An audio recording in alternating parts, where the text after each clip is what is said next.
The tool is powerful, but it all comes down to the mindset that you have when you use it. Do you want to have quick answers and you just want to get as fast as possible to a bunch of text you can send to your boss or you can publish on LinkedIn? It's probably going to just boost your laziness, just not get anything high quality. But if instead you use it as an amplifier for your curiosity, for your expertise, for your capabilities, well, now we're talking. Now you can really get to some amazing outputs.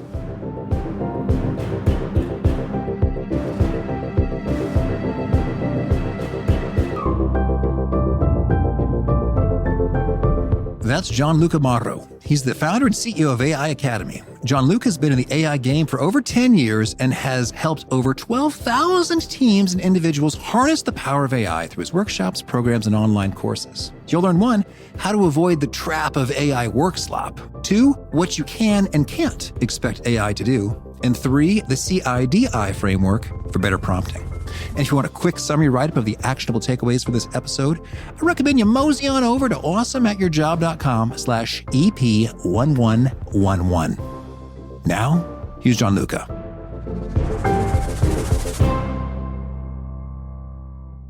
Gianluca, welcome. Hey, thank you for having me. Well, I'm excited to be chatting with you about AI. You are a genuine expert. You've been researching and studying this stuff way before even normal folks had heard of this ChatGPT business.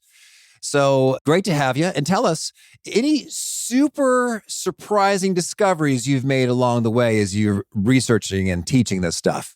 Well, first of all, I think something that is interesting to think about is when ChatGPT came out 3 years ago, it was the oh my God moment for most people, right? But AI has been out there for quite some time in different shapes and forms and with different, levels of usefulness, let's say.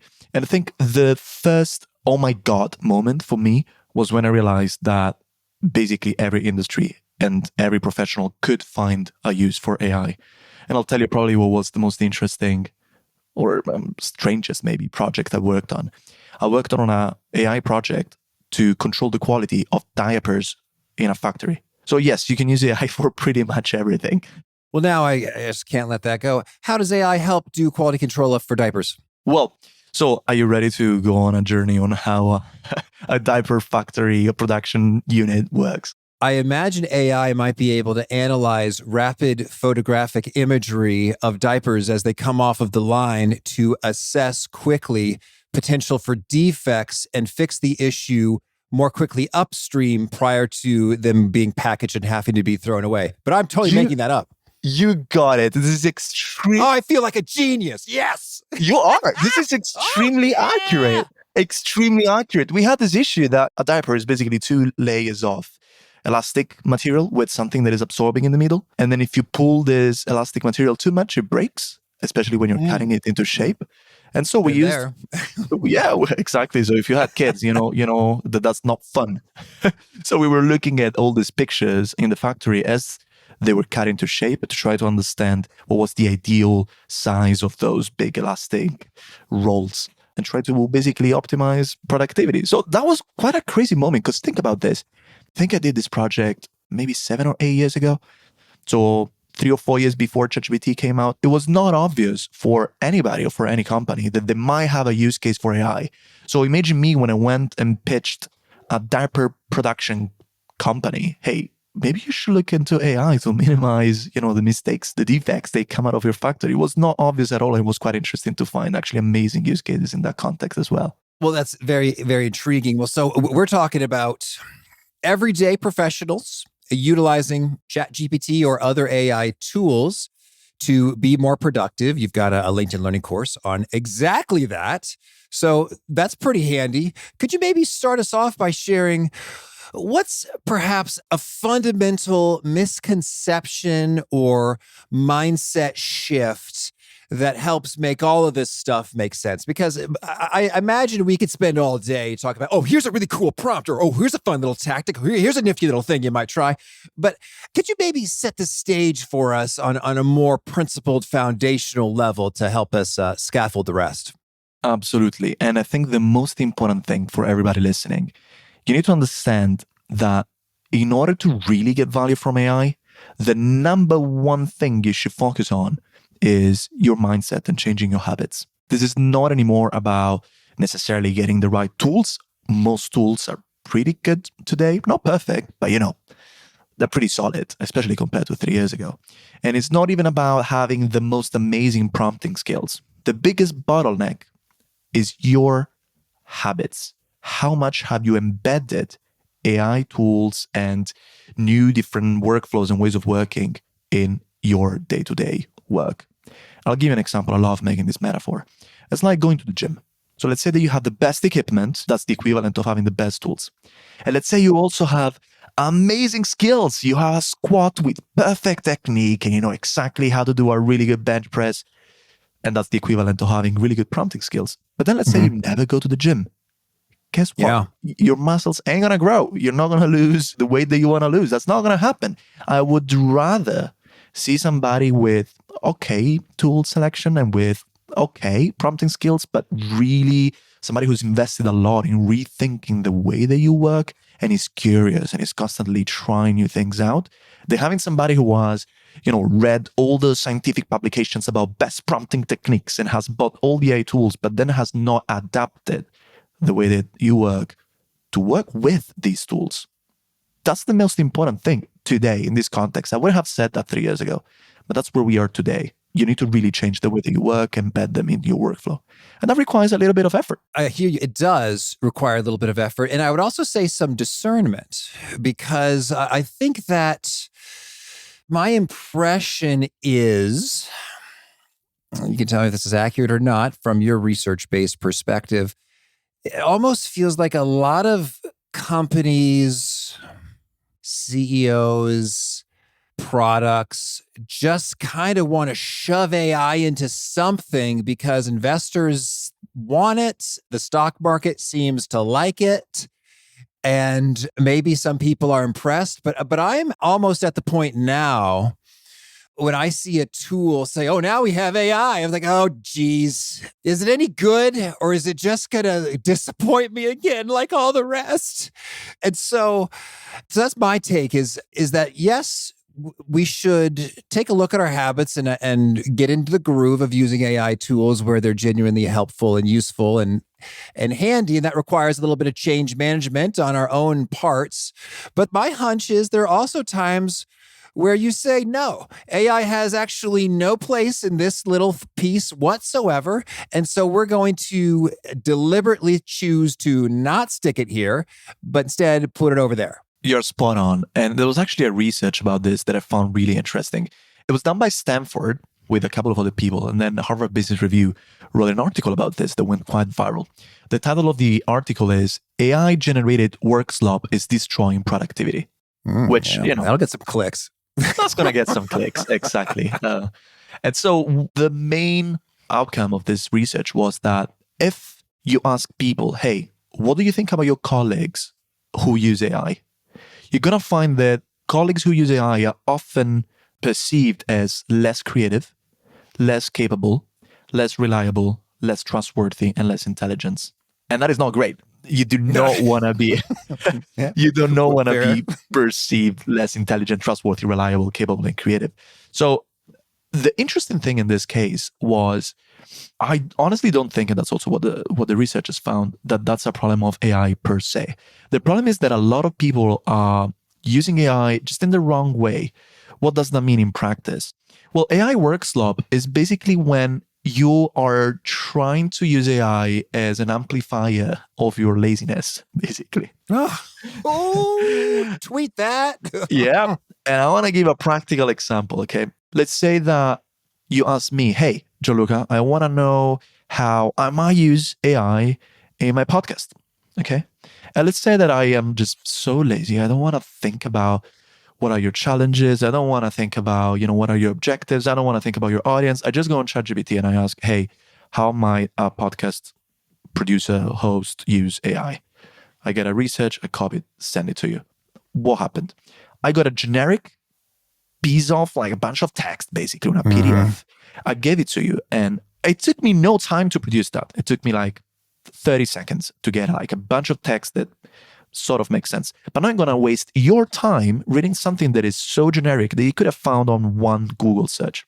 So that is something that damages you because you just wasted your time reading that report that is generic, and has wasted my time as well, because now you're going to ask me questions, I need to go and fix it, and you're going to think less of me, etc., etc. Now, let's see what I should have done if I wanted to use AI to make it way, way better, way more interesting. I would have started asking you questions. Hey, Pete, like, what are the top challenges that you have? What are your objectives for next year? What do you think could be the thing that helps you the most? Do you want to be more productive? Do you want to repurpose your content more effectively? Do you want to be able to research your guests better? Like, just tell me what's going on. You provide me some context. Context is a keyword that is super important in today's, AI era. You give me some context. Then with this context, I go on ChatGPT and I say, hey, I interviewed Pete. These are his top challenges. What do you think might be a relevant use of AI? Now I start getting something interesting. I start getting something that is more relevant. And then I might say, okay, cool, ChatGPT, now go and find top case studies of similar podcasts to How to Be Awesome at Your Job that have done something similar. Now find some tools. Now tell me what could be potential risks. The output then that I send you is going to be much higher quality, and it's going to actually give you value. But notice how the difference is not the tool. It's not that I used a different tool that is not ChatGPT, or is that I had some special prompting skills. It's just that I've been mindful. I've been mindful of what might be interesting, what might be relevant for Pete, and how might I use ChatGPT to basically boost my productivity and make my suggestion for Pete even more and more relevant and useful. You see the difference? It's not about the tool. It's not about how good am I in prompting. I didn't talk about doing anything particularly fancy here, okay? It's no fancy prompting technique. There's no coding involved. It's just a different mindset. I try to use AI to amplify what I would have done if I didn't have AI. And that really works. Yes, it really does. And what you're reminding me, and you talk about amplifying your laziness. I'm thinking about, there was a fabulous interview on the Copywriters Club podcast, which I listen to, even though I'm not a professional copywriter, but we're doing copywriting all the time. And there was a famed copywriter on there. We'll look him up and put him in the show notes. And he said, when I'm using AI to assist me with copywriting, I don't say, write me a sales letter. It's like, what I do is, well, first of all, he's using the custom APIs of an AI tool as opposed to any off-the-shelf chatbot. And then he's saying, okay, I'm going to write this part of a sales letter, given all of these instructions that I have previously written for what I'm into, as well as several examples, as well as what the product is and how it's helpful to a certain user based on these needs and want and preferences and desires and pain points. And then, so voila. And so there are numerous multi-hundred word prompts associated with doing a thing. And then he's like, okay, this is a pretty good draft. And from that, I can tweak. And so we're not amplifying laziness. In fact, a tremendous amount of thought has gone into what we're doing here. And then because he's done it many, many times, and he also said, AI does not account for taste. It's like, and then from there, you can get it. And that was a real light bulb for me, which I'm connecting now with your amplifying laziness comment. It's like, yeah, if you just say, hey, do this thing, you're going to be disappointed. But if you put a ton of thought into it, it can kind of get you to a draft substantially faster. Absolutely. And I'll tell you what, you can amplify laziness, but you can also amplify your expertise. You can also amplify your perfectionism if you're a perfectionist like me. And I will give everybody a very simple thing that they can try right now. So I'll give you a simple prompt structure that you can use. And it's very simple, okay? Just 4 lines. So start with some context. Context is basically the who, the why, and the what. So you might say, hey, I am a podcast host. I need to, prepare for a new interview with this person. My objective is to make sure that I ask the most interesting questions about this person. Okay, that's context. That's what are we talking about? I'm assuming I'm putting myself in your shoes, by the way. Okay, so that's the context. And then you ask AI, I will give you, for instance, a list of questions I prepared, something you've done. okay? Something that you're maybe, 50% effort, something that is almost there. And then you will say, you will tell me, that's what you're telling the AI, you will tell me 3 things I've done well and 3 things I could improve. For each improvement opportunity, provide suggestions on how I could implement them. Make your feedback concise and reference specific parts of the text I gave you. And then you just paste in your work at the end. I use this all the time. And it's such a simple way of using it, right? You just take something you've done and you just say, hey, this is my context. Again, context is super important. It's super important because if you don't put your who, why, and what, then you're going to get generic advice that might actually lead you in the wrong direction. So if you put the right context and if you ask this, so much value. And honestly, you can get to some pretty amazing return on investment in like 2 minutes. Every skeptic I have, every AI skeptic I speak with, and I still meet quite a lot. I ask them to do this and they always come out quite interested in the tool after that. An example I can give you is I work with lawyers.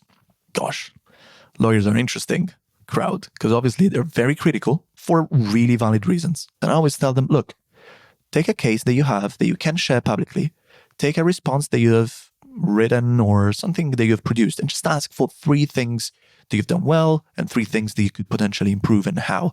And usually they get one thought, they're like, I haven't thought about it. Yeah. They might decide not to use it. That's up to them. But having a really expert second opinion with a 1-minute effort and for free, honestly, where do I sign? It's amazing, isn't it? Yes. I'm thinking about, you said expert opinion. It's funny when you heard that, I reacted a little bit because I'm thinking about Sam Altman talking about doing his very Sam Altman storytelling thing that he's good at. Talking about the release of GPT-5. It's like, before it was like you were talking to a high schooler, and now it's like you're talking to a PhD in any area. And so I was like, this is really not my experience at all, good sir. But I think it's expert in the sense that it's been around the block. It's like, I've read the whole internet, okay? So in that sense, I'm expert. And I'm thinking about, there's this book called Obvious Atoms, which is all about thinking, well, what would be the most obvious thing? Or Tim Ferriss says a question, what would this look like if it were simple? That's often my experience is it says a thing that's not crazy innovative and brilliantly never before seen, but it's like, I probably should have thought of that, but I didn't. And you did. And because you've surfaced that, we're moving this forward and that's helpful. Thank you. Yeah, absolutely. So I think one thing that is really not intuitive is that AI sometimes feels extremely smart and sometimes feels extremely dumb. And it's really hard to predict whether for my specific task is going to be, the former or the latter. Like, is this a 10 out of 10 question or is it going to be a 1 out of 10 question? There was this famous viral experiment that came out, which is if you asked AI to count how many R's are in the word strawberry. Oh, right. I would just say 2, and there are 3. I think a 5-year-old can do that, probably. AI can't do that, but hey, it can write a pretty good legal letter for, it's just like so weird. It's like it can do math, it can write code, but then it can't count R's in the word strawberry. Like, what is this? And I think we just need to understand that it's called artificial intelligence, but it's not intelligent in the same way that humans are. It's a different kind of intelligence. It processes data in a different way. And it's really hard to just give people a sort of like cookie cutter, very simple rule of thumb to understand when you're in a good space to ask questions to AI and when not. But you just need to develop a little bit of sort of like gut feeling for, hey, this is something where I might get something good and this is something where I might not get something good. But there are guidelines. And the guidelines are, there was this research done by Harvard Business School, and they basically came up with a very simple classification of skills that AI has, so to say, AI capabilities. They call them within the frontier skills. And these are 4, very simple. Copywriting. AI is amazing at taking text and just turn that into other text. Now, a professional copywriter might argue whether that's good copywriting or not. That's a different conversation, but it's amazing at just manipulating text, writing poetry, or think about this. It can write poetry and a legal document. I can't do either. Okay. So it can do all these things. So that's the first one, copywriting. Second one is persuasiveness. So it can write pretty good arguments if you ask it to, which is interesting. The third one is, they call it analytical thinking. And it's quite interesting if you give it a complex problem and if you ask it to analyze it and give you recommendations or different ways to look at it. And that's the example that I gave you before, right? If you give it something that you have produced, legal letter, interview questions, whatever, and you say, tell me 3 things I've done well, 3 things I could improve based on the context, it does it really well. So this sort of like analysis, analytical capabilities. And the fourth one is creativity. Now, people argue whether that's real creativity or not. I don't want to get into that philosophical conversation, but from a pragmatic point of view, it is quite creative, honestly. I had this thing a few days ago where I had a framework that I came up with to support companies in finding use cases for AI. And I was like, how do I call this thing? And I just gave it to GPT-5 thinking, and I said, just please come up with an acronym. And I would have never come up with any of them. It was super interesting and creative, and it worked quite well. So these are 4 things where you can feel quite confident. So analytical thinking, copywriting, persuasiveness, and creativity. Now, they also found where AI does not perform well at all. And that's when you're asking it to give you a recommendation, analyzing a bunch of different conflicting pieces of evidence. Let me give you an example. What they did is they took a few consultants from Boston Consulting Group. They took these consultants and they asked them to analyze a bunch of evidence of different strategies that a business might decide to go for to launch a new product. 3 different strategies. There's a PDF with a bunch of interviews. There's an Excel sheet with a bunch of numbers. All of these things, you need to look at this evidence and ask AI to help you in identifying the right strategy. What they found is consultants perform better if they did not use AI to come up with the right strategy. Why did that happen? Well, because when you have conflicting evidence, conflicting piece of information, in this case, imagine data said, I'm just coming up with stuff now, data said that sales were going up, but in an interview, somebody says sales are going down. There was this conflicting piece of evidence.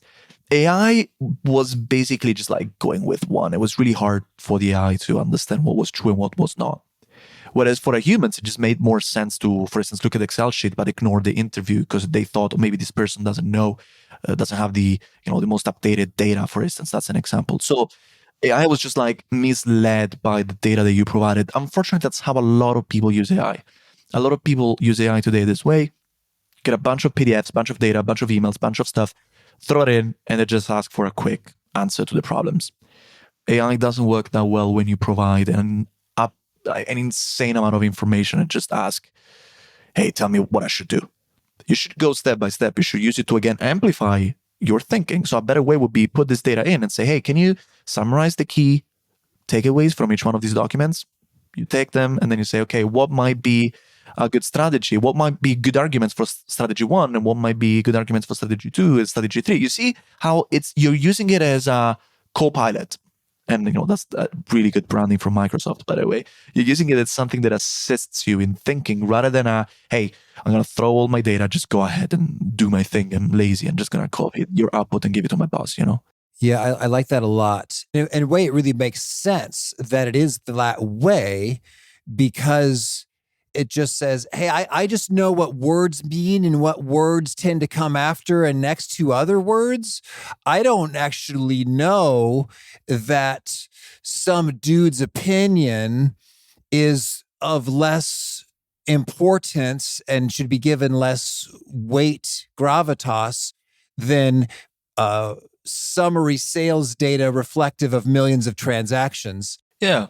And it's sycophantic as well. So it's trying to please you. Imagine like you go to a doctor and say, hey, I have some headache. And the doctor tells you, get this pill and just go. Well, that's not a good doctor. You should ask a little bit more questions and trying to understand. Whereas AI, and this is improving, by the way, but historically has been trained and, it's used to just get an answer. And so if you provide maybe, conflicting piece of information, as we said in the case study before, it's just going to try to give you an answer rather than pushing back. And I go back to what I was saying before. This means that the tool is powerful, but it all comes down to the mindset that you have when you use it. Do you want to have quick answers and you just want to get as fast as possible to a bunch of texts you can send to your boss or You can publish on LinkedIn. It's probably going to just boost your laziness and just not get anything high quality. But if instead you use it as an amplifier for your curiosity, for your expertise, for your capabilities, well, now we're talking. Now you can really get to some amazing outputs. Mm-hmm.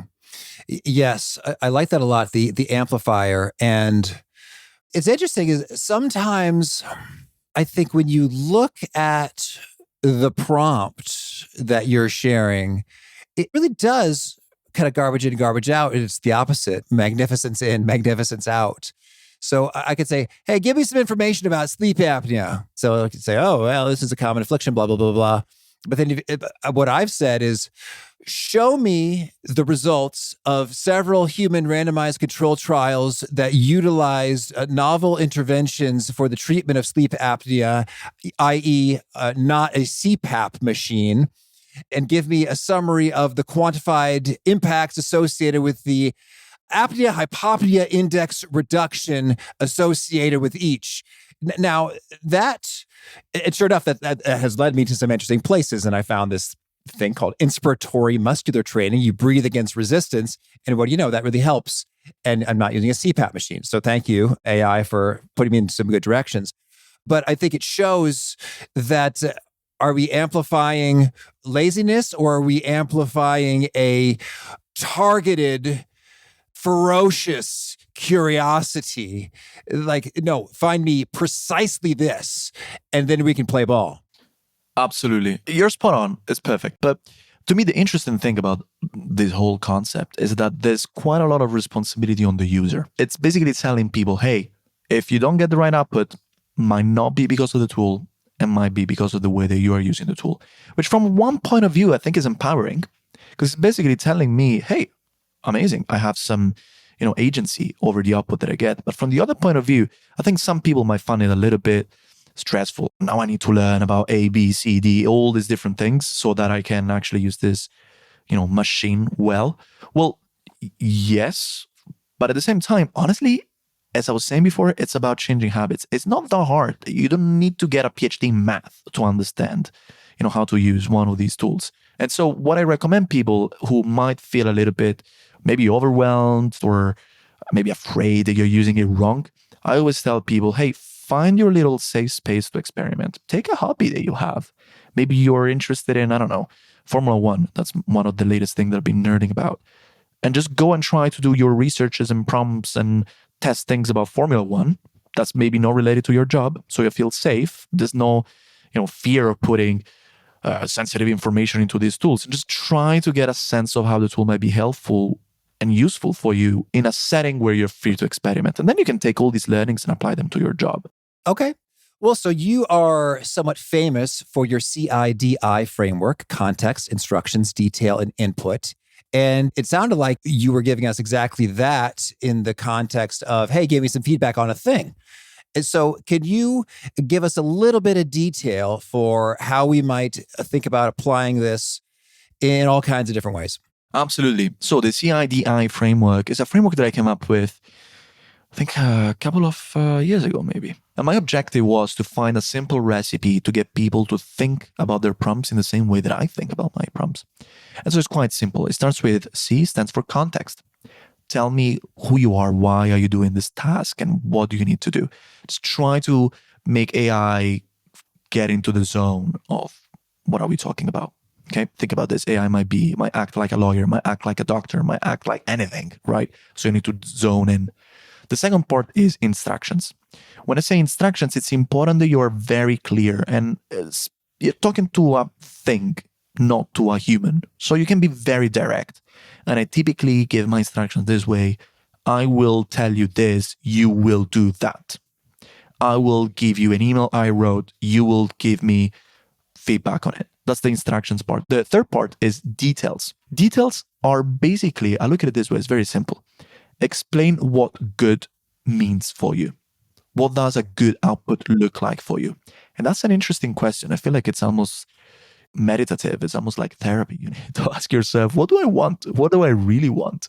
How does a good podcast script look like? How does a good LinkedIn post look like? And just describe it in plain words. Now, Or I guess this could also be examples. exactly. And here are our 3 instances that I consider good. You got it. That's the part of the prompt where you might want to put, for instance, something you've done in the past and say, hey, look, this is something that I consider to be really good. Or this is something that represents my tone of voice and I want you to try to replicate that. That's the details part. And the last part, the input, is when you put actually what you need to produce. So for instance, if you need to have feedback on a legal document, you put it all the way at the end. The reason why I structure it this way, context, instructions, details, and input, is that it's very easy to reuse. So if I write a really good prompt that explains exactly who I am in the context and what I need to do, exactly what I want out of it in the instructions and the details, and then the input is, let's say, this legal case that I need to analyze, next time I have a new legal case to analyze, I just need to replace the last part of my prompt.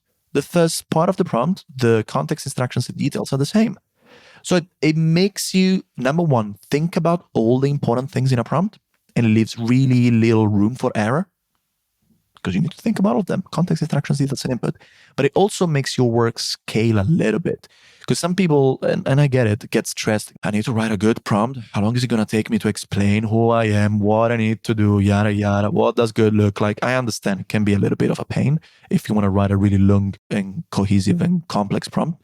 But if you write it this way, then it's very simple to reuse. And that's the copywriting podcast guy. That's a perfect example. I think he was prompting using, maybe without knowing, but he was using that sort of structure, it sounds like, because he had some things that you could probably copy and paste again. Mm-hmm. Certainly, I think it is John Mauro is his name, and we're linking that in the show notes. Indeed, the context is, hey, we're writing a sales letter for this product, which serves this user with these needs, wants, concerns, who use language like this. And then the instructions are write the headline of a sales letter. The detail are, here are some other headlines that we think are fantastic, as well as the general guidelines of copywriting that we find to be effective in this industry. And that might be hundreds or thousands of words. And that's acceptable, right? Yeah, I always try not to go too crazy because then it becomes too much context, right? I think AI could maybe process it, but I always say, if you try to put too much stuff and you're not fully sure about what you've actually put in, then you might have added something that is actually misleading. So try to keep it in check. Don't put too much if you don't know what you're putting in. But yes, conceptually makes sense. And to that point, with the context, I believe, we're like 100,000 plus tokens. So is it your professional opinion that, okay, you might have 100,000 tokens, but don't use 50,000 words? Or what's your take? Yeah. So, for people who don't know what tokens are basically AI breaks down your messages into parts. Parts are tokens. So if I say, for instance, hello, exclamation mark, it might be 2 tokens, hello and the exclamation mark. And there's something the AI models have called a context window, which is basically how many tokens they can take a look at once. And I think GPT-5, the latest model from OpenAI, is at 400,000 tokens. Some models are up to 1 million tokens. So while you can add 1 million PDFs and resources into a prompt, then you risk getting into a situation in which if you're adding not high quality context, you're just misleading your model. An example that I always make is the following. You go to a doctor and you say, hey, as I said before, I have a headache. What do I do? That's way too little context. But if you say, hey, I have a headache, let me tell you my medical history. When I was 2 years old, I once fell and hit the knee on the floor, and it was really painful. Then when I was 3 years old, I once ate spoiled milk. When I was 4 years, that's too much. You're just confusing your doctor, right? So you want to try to select some context that might be relevant. Because again, you never know if you're just putting something that is just misleading or it's just not very relevant to your question. So don't stress too much about not putting enough, but also don't go crazy. Well, I guess what I'm saying is, what I want your professional judgment on is, if I throw in the full transcript of a meeting or a book, is that likely to help or hurt me, or under what context? I do this all the time, by the way. Like if I take the whole transcript of a meeting and I need to write a sales proposal, transcript of the meeting, the whole thing, because it's all relevant. It's my meeting with the customer. It's all relevant. And I take an old proposal that I wrote and say, adapt this proposal to the context of this meeting. That's perfect. But think about what I added in. I added only relevant material for my task. Oh, that's helpful. You mentioned it's bad at analyzing conflicting information. And I'm thinking, and sometimes it also seems bad at giving me precise pinpoint pieces. For example, if I say, give me verbatim quotations of something, it seems to really struggle. And maybe it's just trying to not violate a copyright or something.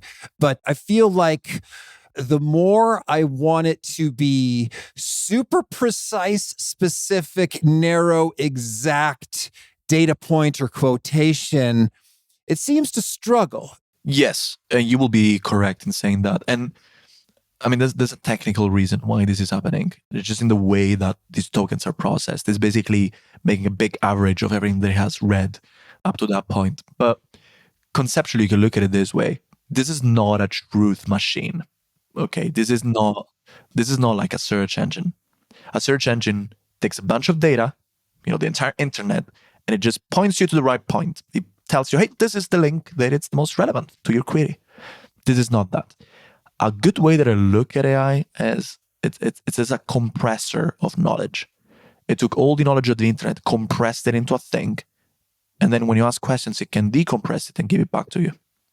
So what this means is that sometimes you lose some information in that, let's say, decompression.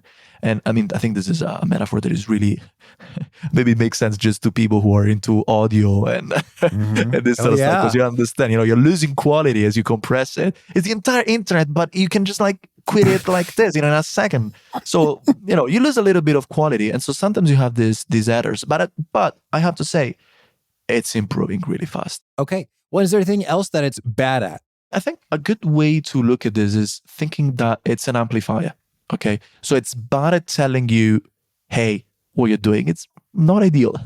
Oh, yeah. You're asking the wrong question. Exactly. It's not going to do that, which is I think the most important skill today is not being able to find answers. I think is being able to ask the right questions and being able to look at answers and be like, this doesn't make any sense.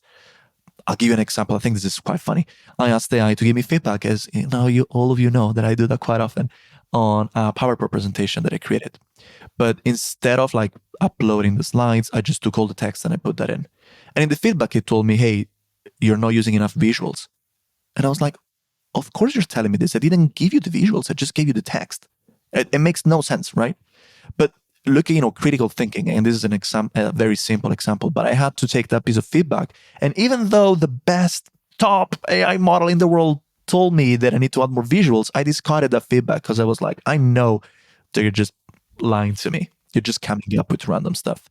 So that's one important thing. And by the way, I think something that really scares me is a lot of people are using AI for almost as a therapist to, get support in relationships with their loved ones. And again, remember, AI is sycophantic and it's going to try to please you. So you're always right. Yeah. It's really rarely going to tell you, hey, Gianluca, your behavior is toxic and causing problems. Look in the mirror and fix it. Exactly. It's always the other person's fault. Yeah. I had this friend of mine who came to me and was like, hey, I have an issue. Every time now I have an argument with my partner, she goes in a room, then comes back and has a perfectly phrased argument to explain me why I'm wrong. And I know that's coming from ChatGPT. So she's just getting in a room and saying, my boyfriend did X, Y, Z, how can I just try to win this argument?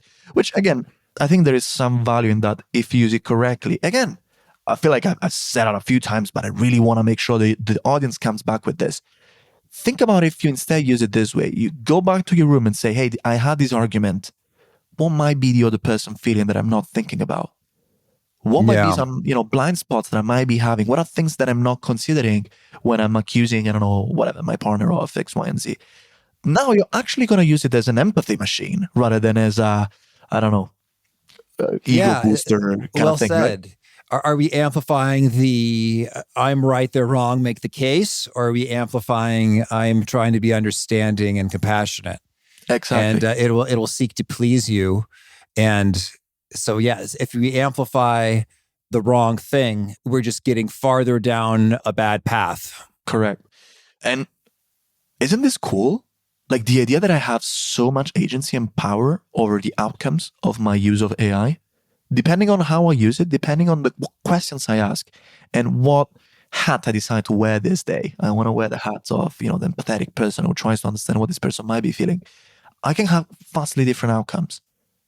I found this really empowering. Yeah. I understand it might be a bit scary because it's like, it's all of me. Yeah, I get it. But again, if you have that approach of being curious and just trying different things out, I find that super empowering, honestly. Cool. Thank you. Well, now I'd love to get your take in terms of, boy, there's a lot of different chat bots and AI tools if you want to do ChatGPT or Gemini or Claude or Grok. Is there a way, and this it's going to change every few months, but for now, is there a way you think about for certain use cases, I prefer this tool over the others? Yes, but in a way that might be unusual for the audience to think about. So I think about it this way.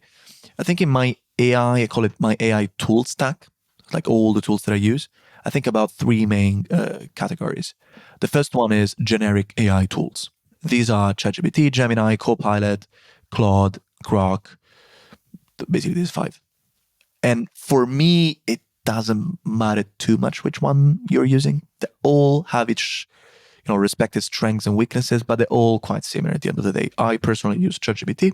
That's the tool that I started on. That's just the tool that works the best for my use cases. But again, I don't have a strong argument for people to say you must use ChatGPT. Use whatever you want. But the interesting thing is when I look outside of these generic AI tools and I start looking at specialized AI tools. And these are tools that are specifically built for one use case. An example, I use a note-taking tool called Granola, which I really love. I have a lot of meetings in my life, and Granola is specialized in note-taking during meetings. Absolutely beautiful. And I'm not affiliated with Granola at all, so I can tell you there are other tools that do that as well. Otter is one. That's pretty good. There are a few ones. But again, for me, who I take probably too many meetings, having a specialized tool for note-taking during meetings is super valuable. But there are specialized AI tools for lawyers. There's a tool called Harvey. There's a tool in Europe called Legora. That's amazing. And these are specialized for lawyers. They give you a bit more features that you might be interested in. They're a bit more accurate. They have maybe all the laws of a country already loaded in. They're more helpful. I have a startup called Epiphany, and I built a specialized tool for instructional design. It helps people who create training create better training faster. And it's really interesting when you start looking at those specialized AI tools, because again, you might find something that for you, specifically for you, can have a lot of value. I know, for instance, there are tools for podcasters like Riverside has some pretty interesting tools to like repurpose content. You might find a lot. Curious to know if there's anything that has really changed the way that you work in that space.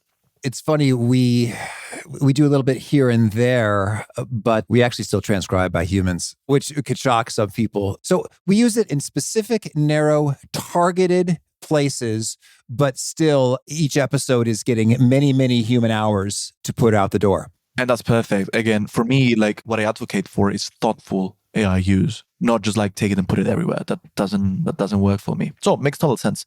But that's the second area that you might want to look at. So pick one generic tool. That's like saying Excel. You can use Excel if you do marketing, if you want to track your campaigns. You can use Excel if you're in finance. You should use Excel if you're in finance, but you understand where I'm going. Same thing. ChatGPT or Gemini or Claude can be used by people in every single industry. But then look at those specialized AI tools that might help you even more. And then the third area is those custom-built automations that you might want to build for yourself. That's when we're getting really nerdy, okay? But I love that. And the interesting thing is that the barrier for building your own custom automations has gone down so much. It's crazy. There are all these AI no-code tools that allow you to plug different tools together. So you can build an automation like, look, I'll tell you one that we have in my company in AI Academy. Whenever somebody writes on our website, hey, I'm interested in a custom enterprise training, there's this custom automation that researches the company and just gives to our salespeople on Slack message and say, hey, this person has reached out. This is who this person is. This is what the company does. This is what they want. Research is done already. It's like a sales assistant, basically. We built it ourselves. It took us, I don't know. We know how to do it. So it took us a couple of hours, maybe 3. I don't know. Something like that. Okay. Hours, not days. All right. But we have seen people starting from very limited technical skills, being able to build those custom automations for their business or for their freelance profession in just a few weeks. That's good. Well, talk about dorky. Even though I am not at all a coder or a developer, my favorite YouTube channel is Fireship, which just has all these jokes and stuff. So I know a couple of the buzzwords associated with AI automation, like the MCP, the Model Context Protocol, as well as the N8N. And so I know those are keywords I might Google and research.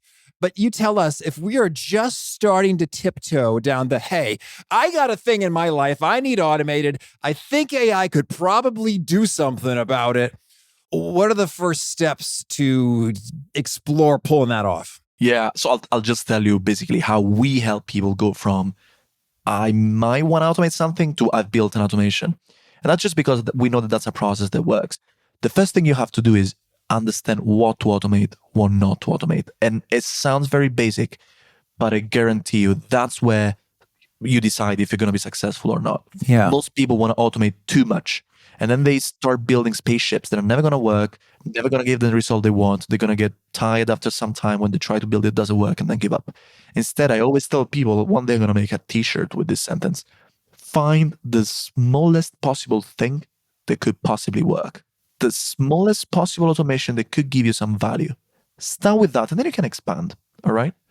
The second part is don't stress too much about the tools, the N8N or Make.com or Crew AI, all these tools that are coming up, but try to write a pretty good prompt that should power your automation.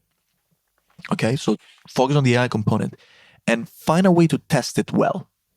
What do I mean by this? I'll give you an example that I had. There was one of our students, he was a doctor and he wanted to not just build an automation, he wanted to build a product to give to his colleagues so that they could easily write referral letters. Okay. And so he had to make sure that this thing worked really well because again, doctors, it's a lot of responsibility.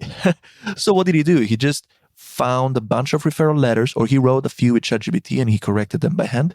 And that was his set of examples to test whether his prompts were actually producing something that was good enough. Yeah. Like, can the AI actually achieve the thing I'm hoping it to do? Let's test that before I build out a whole thing and go, oopsies. Correct. Another one of our students, I saw this last week, so I remember really well, did something to create LinkedIn posts. This guy works in marketing. And, risk is very low in that case. What's going to happen if you publish a really bad LinkedIn post? I might get annoyed, but no one is going to die, right? But still, what he did is he used his prompt to create a bunch of LinkedIn posts, and then he wrote some, and then he gave them to some of his friends and said, hey, which one do you like the most?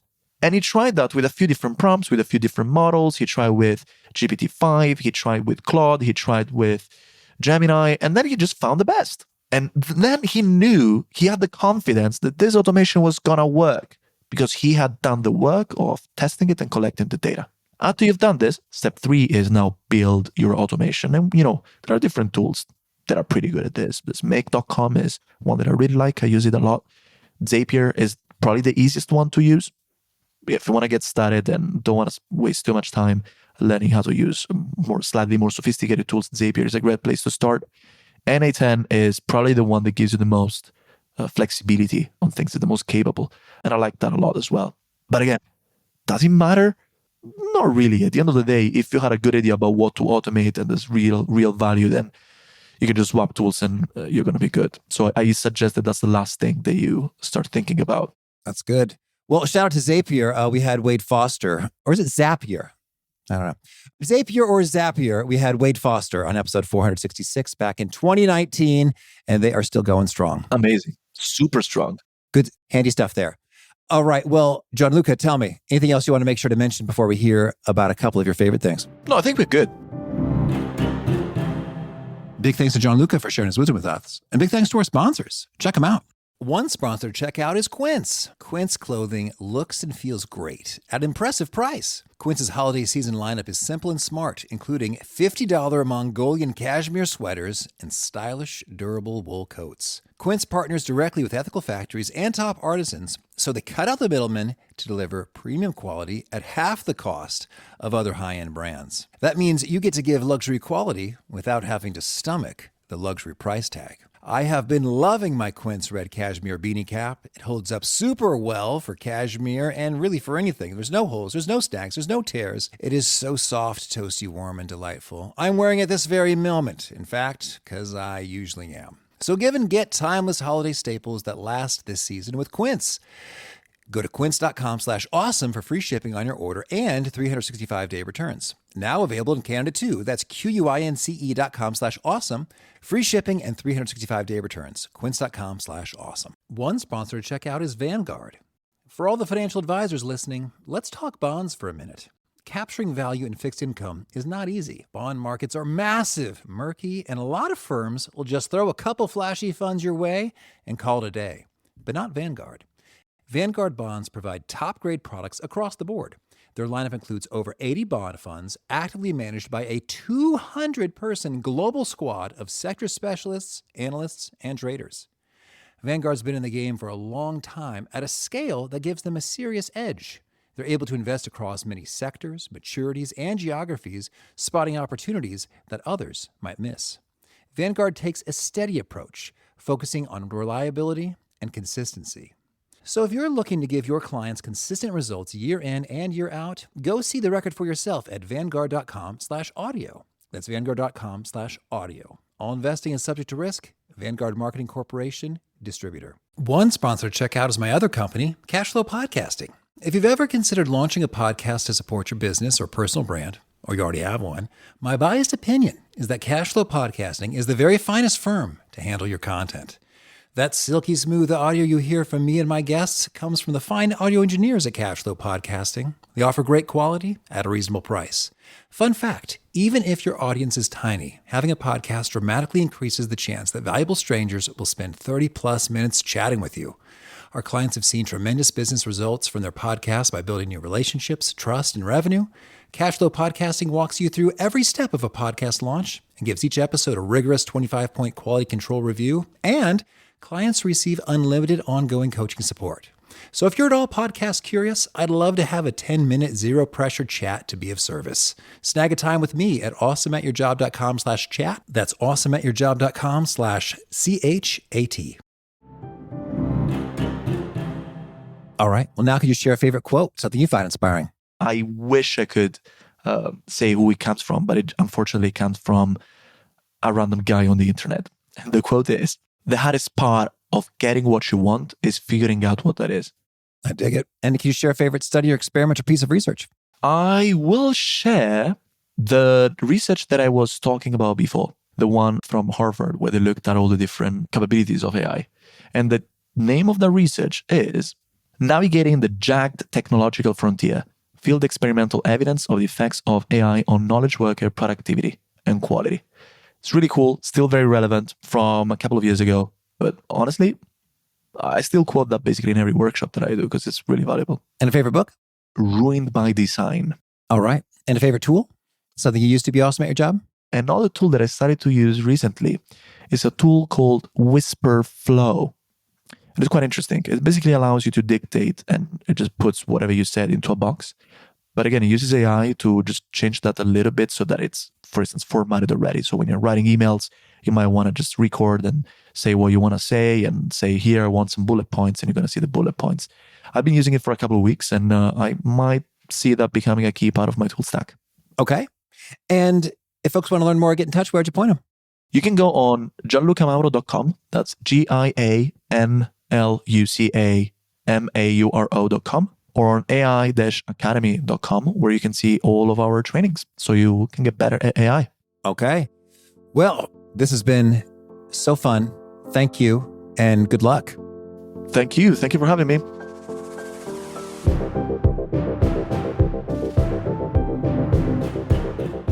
I'm loving Gianluca's take so much on give me 3 things I did well and 3 things I could improve upon in this thing that I just made. And I've been working it with some sales calls, and it's been kind of okay and sometimes delightful. And I think it could be better if I gave it some more context associated with what we're trying to do and what we think great looks like in this context. But it's always thought-provoking. Even if it's off base, it's like, I don't know about that, but it's a good reminder that maybe we should keep the small talk a little bit shorter, or maybe we could make the small talk more impactful. I guess now that I'm looking at it, it's a substantial amount of time here in the conversation. Okay, good thoughts provoked.